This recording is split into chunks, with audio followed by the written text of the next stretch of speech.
दोस्तों, आज की कहानी ने मुझे तो अंदर से बिल्कुल हिला दिया और डेफिनेटली आपको भी हिला देगी। क्योंकि आज की हमारी कहानी में एक माँ है जो कि गिड़गिड़ाती है अपने 6 महीने के बेटे के लिए और 4 साल की लड़की के लिए। वो लगातार अपने पति से रहम की गुहार लगाती है, पर उसका बेरहम पति उसकी एक नहीं सुनता और 8वीं मंजिल से उसको नीचे धक्का दे देता है, वो भी करवा चौथ वाले दिन, जबकि वो पत्नी अपने पति की लंबी दुआओं के लिए पूरे दिन भूखा रहकर व्रत रखती है। जी हाँ, मैं राजेश कुमार वीडियो लेकर हूँ तैयार आपके सामने। दोस्तों, कहानी शुरू होती है 2015 में। 2015 में गुरुग्राम फरीदाबाद रोड पर एक सोसाइटी है। वहाँ पर एक लड़की रहती थी जिसका नाम शेफाली था। शेफाली फसीम तिवारी। शेफाली एक बहुत ही अच्छे परिवार से बिलोंग करती थी। अच्छी जगह उसकी पढ़ाई हुई और एक अच्छी जगह वो जॉब करती थी। जर्नलिस्ट का काम था शेफाली का। शेफाली अपने स्कूल टाइम में एक लड़के से दोस्ती थी, फिर धीरे धीरे उनमें प्यार हुआ और प्यार होने के बाद में दोनों ने शादी कर ली। शादी करने के बाद गुरुग्राम रोड फरीदाबाद पर एक सोसाइटी थी जहाँ पर उनका फ्लैट था। दोनों वहीं पे रहने लगे। दोनों प्यार मोहब्बत से रह रहे थे। तभी शेफाली और उनके हस्बैंड ने एक प्लान बनाया कि हमारा जो बाजू में जो एक फ़्लैट है वो फ्लैट हम किसी को बेच देते हैं। उनका जो फ्लैट था दोनों ने बेचने का विचार किया और उन्होंने एक विक्रम चौहान नाम के व्यक्ति को वो फ्लैट बेच दिया। विक्रम चौहान जो उसी फ्लैट में आकर रहने लगा, वॉकिंग के दौरान शेफाली से मिलना जुलना होने लगा, क्योंकि शेफाली जो पुराना उनका फ्लैट था वहाँ पर रहते थे और विक्रम चौहान जो उन्होंने फ्लैट लिया था, जो शेफाली ने उसको बेचा था, वो महज कुछ ही दूरी पर था। दोनों का आपस में मिलना जुलना वॉकिंग के दौरान और सोसाइटी में फंक्शन के दौरान दोनों का मिलना जुलना लगा रहता था। इसी बीच दोनों में बातें हुई, धीरे धीरे प्यार हुआ। पर इस प्यार में एक दुश्वारी भी थी, और दुश्वारी ये कि दोनों के दोनों शादीशुदा है। विक्रम चौहान जिसकी एक पत्नी है दीपिका, जिसका 4 साल की एक बेटी है और मैं 6 महीने का एक लड़का है। वहीं दूसरी तरफ शेफाली जिसका पति है, जिसने लव मैरिज की है अपनी मर्ज़ी से, और बाद में चल कर के शेफाली और विक्रम दोनों में मोहब्बत हो जाती है। और मोहब्बत इस कदर कि दोनों एक दूसरे के बगैर नहीं रह पाते। बात यहाँ तक आगे बढ़ गई कि शेफाली विक्रम दोनों ने एक दूसरे के साथ रहने का फैसला कर लिया।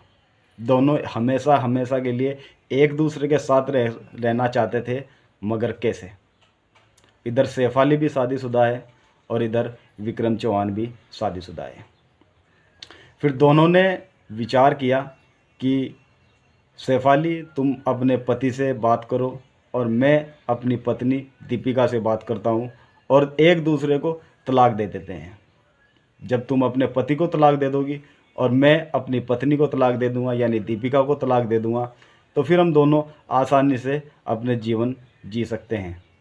जब तक हम ऐसा नहीं करते तब तक हम ऐसे ही उलझे रहेंगे। तो हमारा एक दूसरे को, तुम अपने पति को और मैं अपनी पत्नी को, हमारा तलाक देना ज़रूरी है।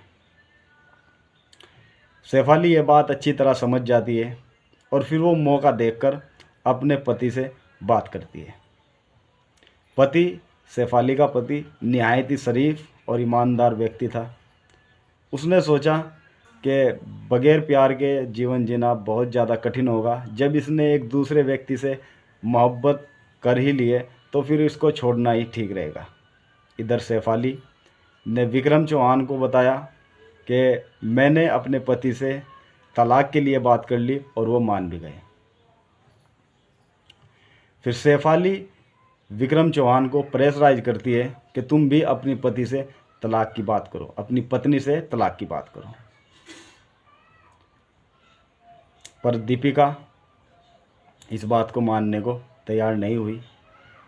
वो अपने पति को ये कहने लगी कि हमारा बेटी है, हमारा 6 महीने का बेटा है, हम ऐसा नहीं कर सकते, मैं ऐसा नहीं करूँगी। दीपिका ने क्लियर शब्दों में विक्रम चौहान को तलाक देने से बिल्कुल इनकार कर दिया।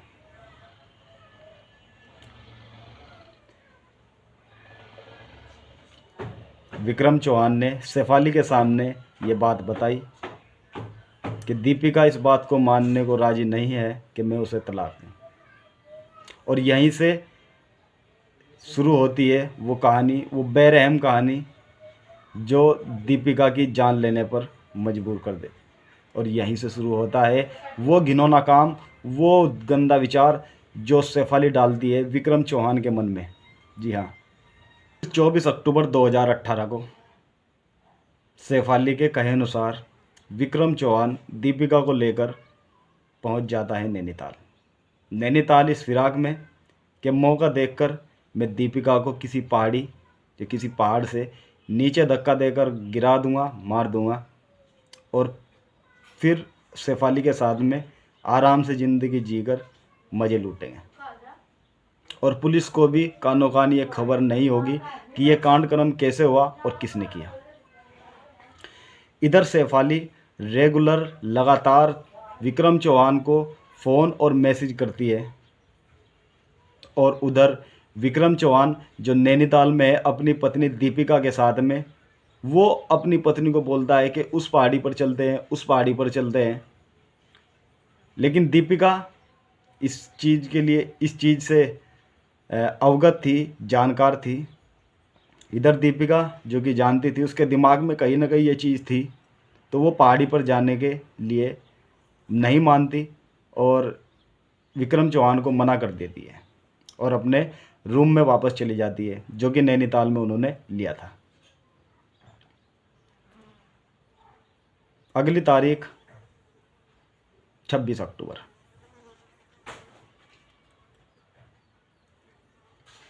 26 अक्टूबर को दोनों के दोनों वापस आ जाते हैं गुरुग्राम फरीदाबाद रोड पर, जो उनकी सोसाइटी थी वहाँ पर। इस बात को देखकर शेफाली बहुत ज़्यादा नाराज़ हो जाती है और वो विक्रम चौहान को मैसेज करती है कि तुमसे एक छोटा सा काम नहीं हुआ।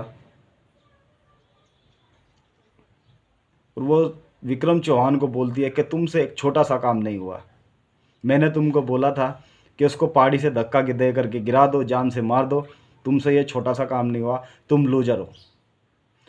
किसी की जान लेना शेफाली को एक छोटा सा काम लगता है। वहीं अगले दिन 27 अक्टूबर 2024 करवा चौथ का दिन दीपिका पूरे दिन भूखे रहकर अपने पति के लिए, अपने पति की लंबी उम्र के लिए व्रत रखती है कि मेरे पति की लंबी उम्र हो। और इधर विक्रम चौहान नाटक करता है बिल्कुल नॉर्मल दिखने का और नॉर्मल व्यवहार करता है अपनी पत्नी के साथ।